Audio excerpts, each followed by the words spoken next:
ya itu mimpiku gitu loh. Iya. Walaupun orang tuh terkadang nyepelein gitu. Jujur aja, orang tuh terkadang nyepelein pekerja seni ya. Dibanding sama orang yang kerja yang misalkan bulanannya digaji gitu ya. Yeah. Mungkin kita beda ya. Untuk kita struggle di posisi seperti itu juga seperti yang Nathan bilang tadi, itu butuh mental. Rajut Asa Music Talk. Hai Rajut, hari ini Rajut Asa kedatangan tamu, Tessa. Hai.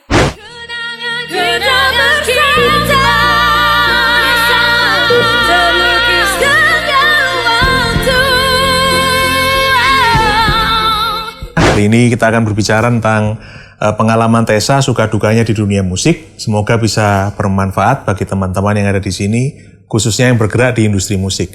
Jadi langsung aja Tessa, kira-kira mau tanya nih, awalnya dari mana kamu belajar musik? Pertama kali kapan kamu jatuh cinta dengan musik?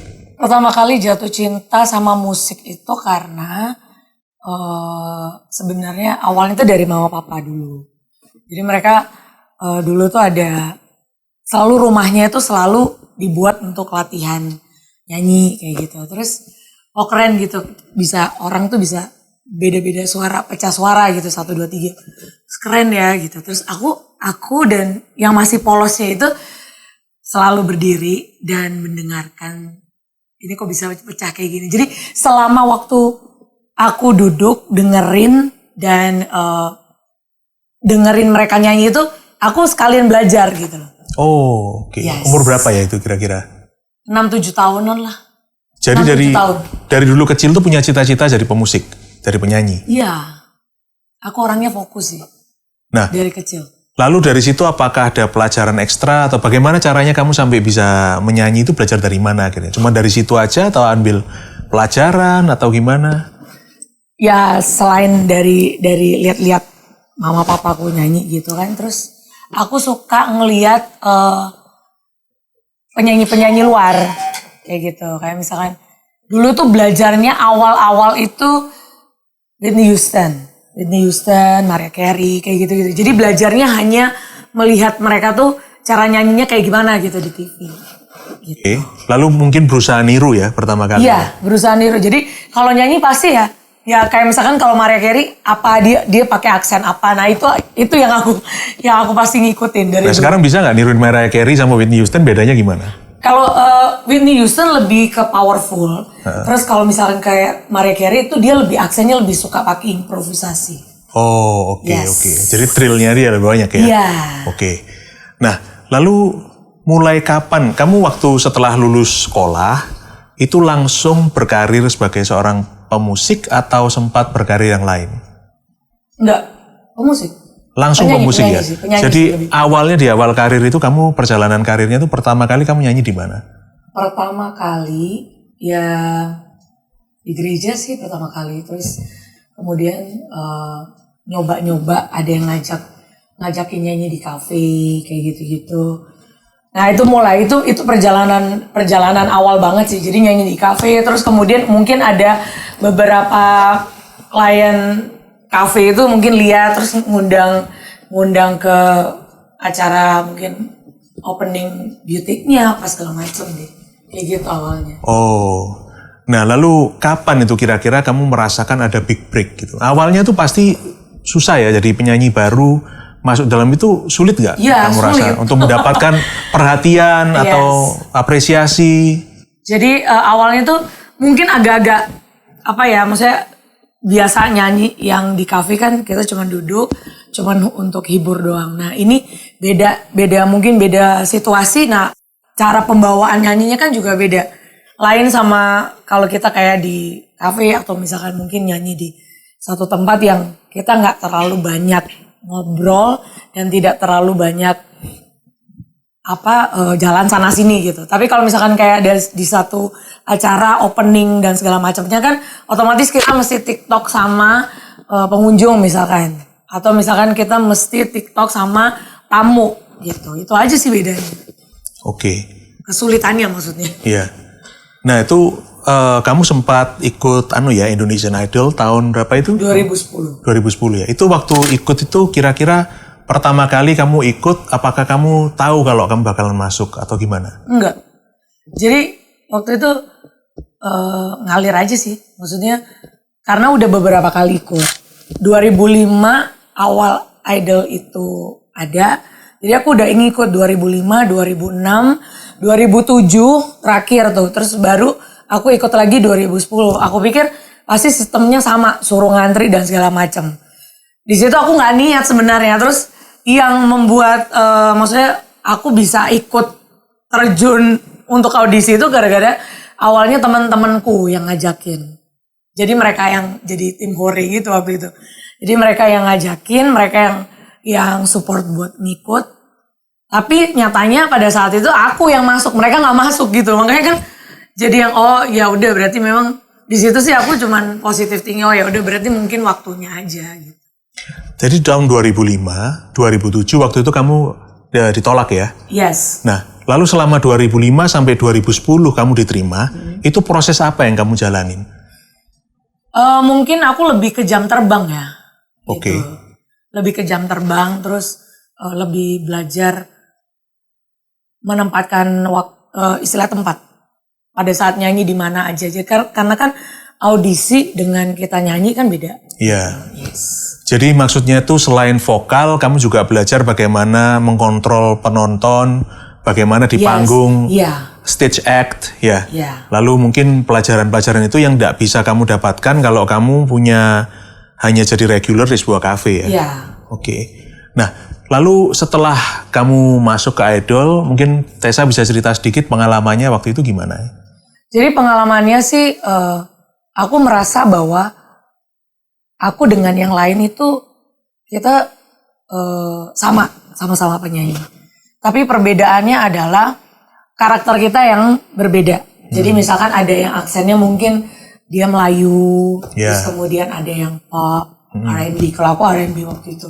Dan pada saat itu pesertanya 14 yang masuk spektakuler itu R&B itu ada 2 orang. Aku dengan ada yang sahabat aku yang ikut dari dia perwakilan dari Makassar. Oke.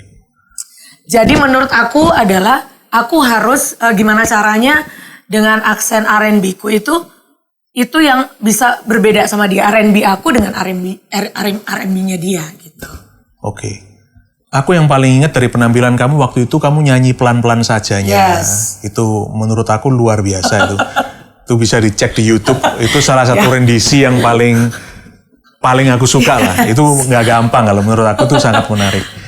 Nah tapi setelah kamu masuk ke Idol, otomatis waktu itu kamu punya harapan tinggi ya. Kan itu kayak kamu dapat satu break, dapat satu kesempatan gitu. Nah waktu itu kalau nggak salah kamu sampai top 5 ya. Nah itu perasaannya kamu pada waktu sampai top 5 kamu sampai harus pulang, itu rasanya bagaimana? Jadi waktu masuk kepilih di Spekta itu, semuanya sih berjalan. Menurut aku sih semuanya berjalan ya.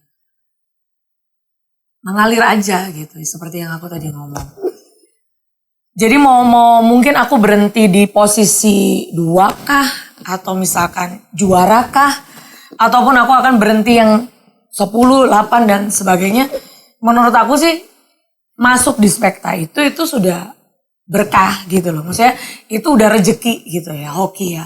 Orang karena waktu pas aku masuk Idol pun itu nggak sedikit audisinya. Dari Surabaya aja dia 5.000 kalau nggak salah peserta. Surabaya aja, belum dari kota-kota yang lain. Jadi pada saat masuk sampai posisi 5 besarnya ya buat aku sih yang pertama adalah sampai Tuhan ngizinin aku sampai ke situ dan ada sesuatu yang Tuhan siapin gitu maksudnya.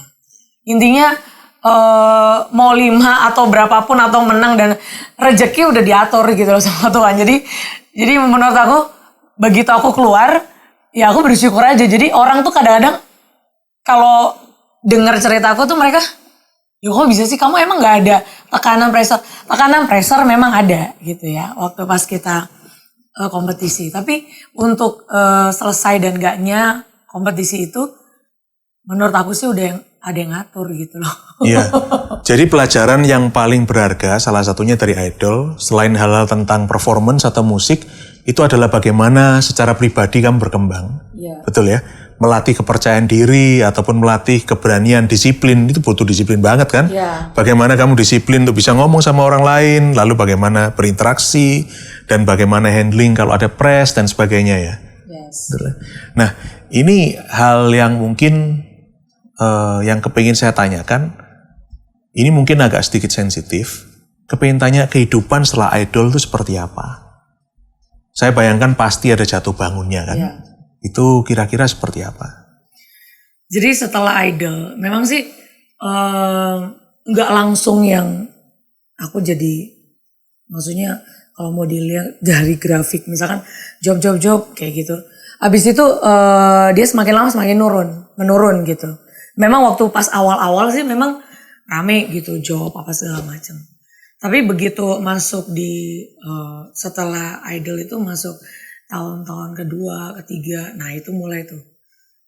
Di situ yang biasanya jujur aja sih waktu itu sempet sedikit depresi, stres gitu ya. I see. Yang biasanya karena kita dari orang yang biasa, terus kemudian banyak tawaran job, biasa megang duit gitu. Iya. Terus kemudian grafiknya mulai nurun, kadang-kadang mungkin sebulan gak ada sama sekali kayak gitu kan. Itu sempat stres sih, sempat ngurung aja di kamar gitu. Maksudnya nggak ada yang bisa dilakuin gitu. Iya. Kayak udah kayak rasa kayak jadi orang yang nggak berarti gitu. Kemarin kayak misalnya nyanyi sana sini gitu. Terus yang sekarang nggak ada gitu, jadi di rumah gitu ngapain gitu. Waktu itu sempat berpikir bahwa apa ngelamar kerja aja ya gitu. Oh, tapi di situ aku langsung berpikir tapi aku kalau ngelamar kerja gitu, duduk di satu perusahaan kayaknya bukan aku banget gitu, bukan karakter aku gitu. Kalau misalkan di situ aku berpikir selain kerja apa ya gitu. Jadi sambil aku tuh nyari-nyari gitu. Tapi nyatanya di situ sih aku sempat ada salah satu teman sih, dia bilang memang sih orang tuh nggak selamanya kita tuh mendapatkan apa yang kita mau. Kadang-kadang banyak hal yang sebenarnya kita udah kejar, tapi nggak dapet gitu. Jadi jangan, maksudnya kamu nggak usah down. Pasti akan ada timing di mana kamu akan up lagi gitu. Caranya, so aku nanya gitu. Maksudnya caranya gimana? Ya udah kamu nikmatin aja. Apa yang bisa kamu bagi ke maksudnya orang? Ya udah kamu mengalir aja gitu. Nah di situ langsung aku berpikir bahwa gimana kalau aku ngajar gitu. Karena aku punya potensi itu kan. Terus kemudian ngajar, dan di situ memang aku punya memang sedikit ilmu dari guru sebelumnya. Jadi aku sempat waktu idol itu aku sempat memang sekolah vokal juga. Di situ gitu. Aku belajar tekniknya pas segala macam. Tapi itu menurut aku sih memang kan baru sedikit gitu. Dan memang waktu itu emang nggak pernah pede gitu untuk maksudnya aplikasi ke orang gitu.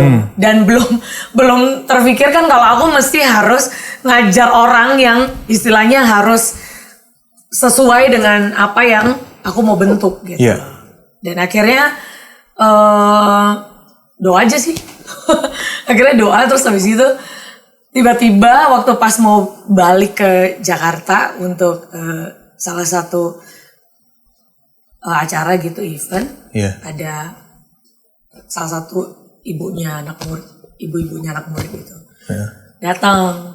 Ya aku pikir apa aku bisa gitu loh. Waktu itu apa aku bisa ya. Tapi cobalah, maksudnya nggak ada, karena aku punya prinsip dari dulu sih, nggak ada yang nggak bisa kalau kita nggak mau coba gitu. Akhirnya aku mencoba dan memang sampai sekarang sih ya luar biasanya ada beberapa anak murid yang memberi kepercayaan untuk aku mengajar. Kalau nggak salah, saya dengar ada beberapa muridnya Tessa ikut ajang cari bakat juga ya. Yes. Dan mereka berhasil lolos. Itu di mana ya itu ya? Itu di The Voice kemarin. The Voice ya? Yes. Itu jadi ada murid-murid Tessa yang belajar dari Tessa, akhirnya mempraktekkan tips itu juga masuk ke sana ya. Wah, jadi betul nggak kalau saya katakan bahwa dalam hidup itu Tessa harus selalu adjust, adaptasi terhadap situasi. Kadang-kadang kita rencana apa, lalu mendadak tadinya rencana mau jadi jadi performer gitu kan. Akhirnya masuk di bidang musik tapi juga di bidang yang berbeda gitu ya, naturnya berbeda. Tapi apakah ada keinginan untuk kembali ke dalam dunia performing ini? Untuk kembali sih iya, karena kan memang kan ya itu mimpiku gitu loh. Iya.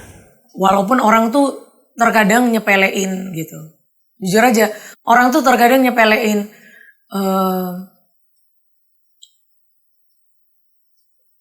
pekerja seni ya. Dibanding sama orang yang kerja yang misalkan bulanannya digaji gitu ya. Mungkin kita beda ya. Untuk kita struggle di posisi seperti itu juga seperti yang Nathan bilang tadi, itu butuh mental. Karena dari orang yang awal orang yang dikenal gitu, terus kemudian fasenya berubah menjadi orang yang tiba-tiba dilupakan gitu ya semua orang. Itu terkadang nggak segampang itu ya. Nggak segampang itu orang itu bisa menyesuaikan gitu. Jadi waktu itu aku berusaha untuk gimana caranya untuk aku tetap struggle dengan talenta yang ada.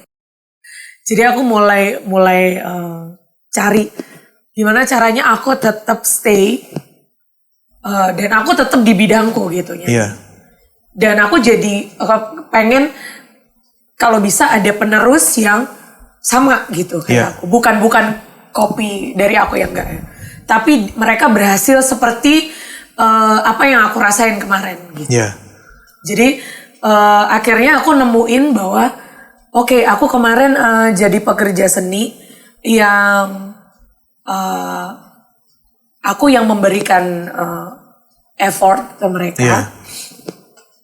Sekarang ini kayaknya aku harus jadi guru gitu.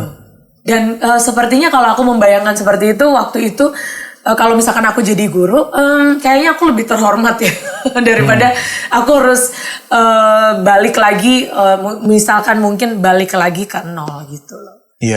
Di situ sih maksudnya itu yang aku perjuangin dan ya bersyukurnya memang ya berhasil sih sampai sekarang. Saya rasa memang musuh terbesar itu ada di diri kita sendiri ya. Soalnya pada waktu kita harus adjust.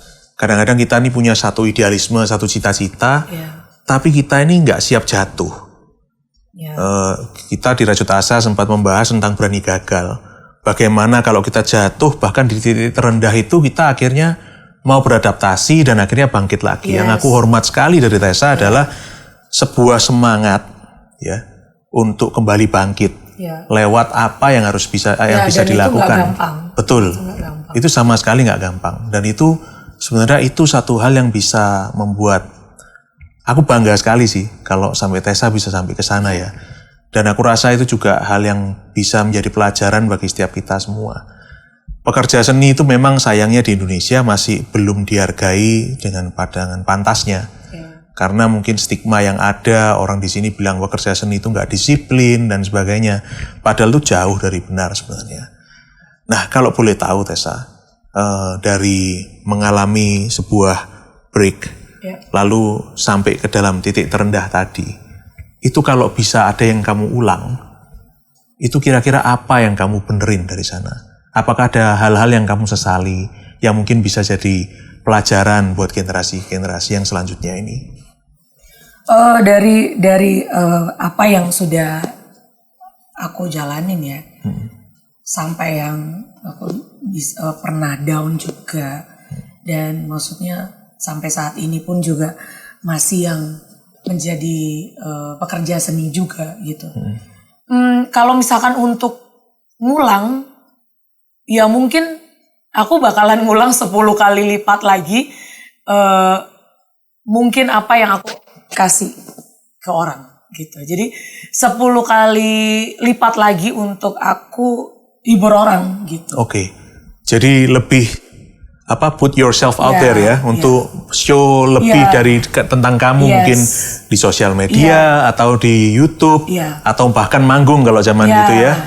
Jadi sekarang Tessa punya YouTube channelnya sendiri. Saya udah lihat beberapa itu channelnya namanya apa Tessa? Tessalona ya, di YouTube Tessalona, lalu juga ada di Instagram Tessalona. Selain itu Tessa juga punya Blessing of Praise untuk musik-musik rohani. Itu anak-anak muridku yang memang kalau mereka sih di situ waktu ketemu dan bikin dan jadi Blessing of Praise itu karena memang anak-anak ini merasa bahwa talenta yang dikasih sama Tuhan itu mereka mau balikin gitu. Oh iya, itu bagus sekali ya. Ya, jadi siapapun yang memang itu terbuka sih, siapapun yang mau gabung sih bisa gitu. Oke. Nah, sekarang kalau saya yang kepingin tahu what's next for you? Nextnya adalah mungkin aku balik lagi gitu ya. Balik lagi kepengen banget sih maksudnya. Kalau kemarin udah dikasih kesempatan untuk nyanyi sama diva, waktu itu diva-diva gitu ya, waktu di Harmoni. Nah itu kepengen aku ngulang lagi gitu. Dan aku bisa istilahnya capai itu lagi gitu. Bila perlu ada hal yang mungkin fase dari yang lalu gitu, mungkin diubah dari yang lalu. Lebih ya mungkin lebih coba sama nyanyi sambil dance kali ya. Lari sambil dance. Mungkin akan coba seperti itu. Sempat sih berpikir nggak tahu bisa apa enggak. Cuma dicoba aja. Terus kemudian mungkin sekolah vokalku ya. Sekolah vokal ya? Iya. Oke.